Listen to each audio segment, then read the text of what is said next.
All right, folks, we're here to get back into our groove of taking notes, and today we're going to talk about section 7.1, Congruence and Transformations. So we're going to apply some of the ideas that we learned with our transformations unit that we just worked on and the quilts that we just created to the four sections here. Our essential question today asks, how can I tell if two figures are congruent or not? And then the follow-up, how can I use that information to find missing lengths? So the first thing that we should do today is we should identify and define the term congruent. Now, you've definitely seen this term before. My second grader has been working on this, but as a reminder, this is where we have the same size figures that can overlap,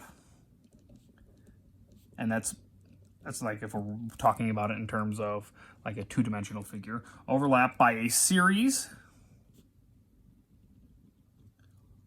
of translations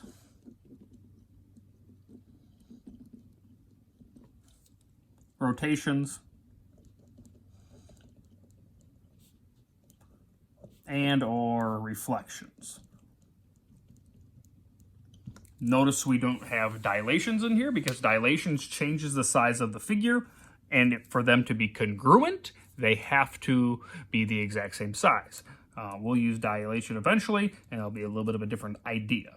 All right. So I just want to make a table here so we can kind of identify how these might look.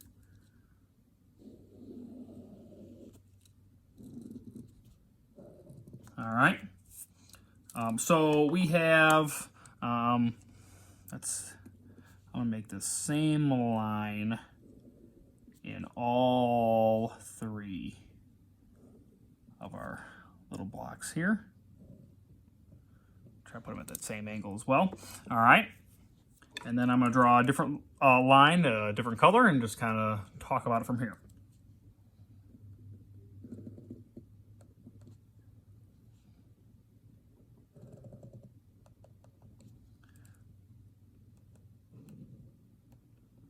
All right, so when I look at these, now I might have made some small mistakes, but in general, for these two figures, for this to overlap here, my idea was that we would just take the blue one and just slide it to the right and down a little bit, so we would translate. I know this is going to be a translation because these two figures, or these two lines, are facing the same direction. Now, in theory, I would want these two lines parallel, but I didn't make it that great, so I apologize. But in theory, that's what we're trying to do. These two, our direction is reversed, so this is a reflection.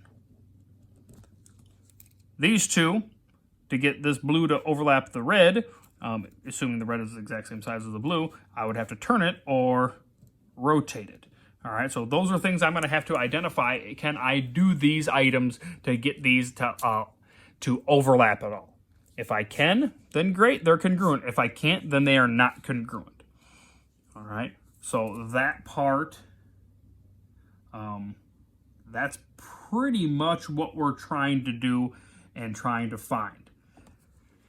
Our movie quote for today is, we have both types of music, country and Western. So that's really all I have note-wise today. There is a PowerPoint presentation also on in the Google Classroom for you to look at now. And that's a way for you to continue to practice to see, all right, are these congruent or not? So you can kind of look at that. I put little notes in there as well for you to compare what you think, are they or are they not. We would normally have this conversation in the classroom together, but obviously that cannot happen. All right, so go through that presentation as well to kind of see what you notice. And then there will be a homework sheet in your math book. Hopefully you have your volume 2 math textbook with you. It's very simple. It's just page 513. And that's all I'm really looking for you to do.